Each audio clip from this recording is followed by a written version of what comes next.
अलेख महिमा शरणम। ये होछि कपिलास तपोवन पीठर कादुआ महिमा आश्रम। ये होछि कादुआ ग्राम सही सबरपल्ली।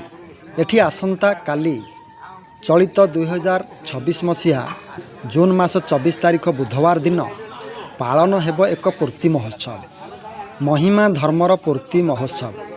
महिमा स्वामी ओडिशा आगमनर 200 वर्ष पूर्ति महोत्सव। एक विशाल धर्मसभा जहाँ यही कादुआ गाँ पाई एक अविस्मरणीय एवं ऐतिहासिक दिन हेब।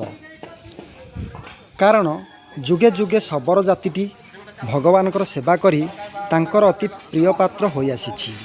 शबरी कन्या, जारा शबर, विश्वावसु शबर एमाने समस्ते भगवानकर प्रिय सेवक साजिछन्ति। प्रभु लीलामय मध्य तांकरी हाथरू सदा तृप्त प्रीत एवं पूजा पाई आसुछन्ति। ताहा मध्य स्वयं परम ब्रह्म महिमा पाखरे घटिथिला।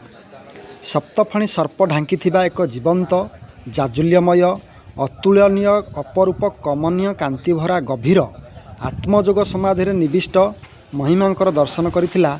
सेमिति जड़े शबर एई कपिलासर तपभूमि तपोवन रे से थिले देवगाँ निवासी भक्त सदानंद शबर, जी तांकर पूर्वभाग्य सुकृत बल एभली एक दिव्य रूपर दर्शन करी तांकु 12 वर्ष काल फलमूल जोगाई तांकर सेवा करथिला।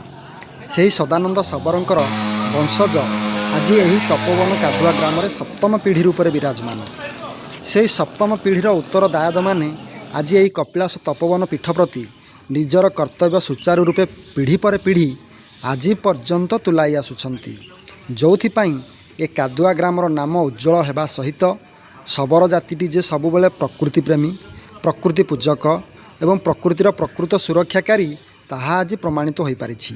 एवं यही शबर जाति प्रति भगवानकर जे सबुबले आशीर्वाद रहिछि ताहा मध्य प्रमाणित हो पारिछि। तेणु सेमानकर एई महान कर्तव्य परायण, कर्तव्य निष्ठा, साधु सचोटता एवं पीठ प्रति तांकर समर्पण भाव जोगु तांको आज पीठ तरफरु महिमा गौरव तपोवन महिमा सम्मानित करा जिबा पई व्यवस्था करा जाउछि। महिमा गोसाईंकर तांको प्रति एमिति आशीर्वाद सदा रही थाउ एतिकी कामना सह तपोवन पीठ परिचालना ट्रस्ट परिवार वर्ग। गुरु अलेख महिमा।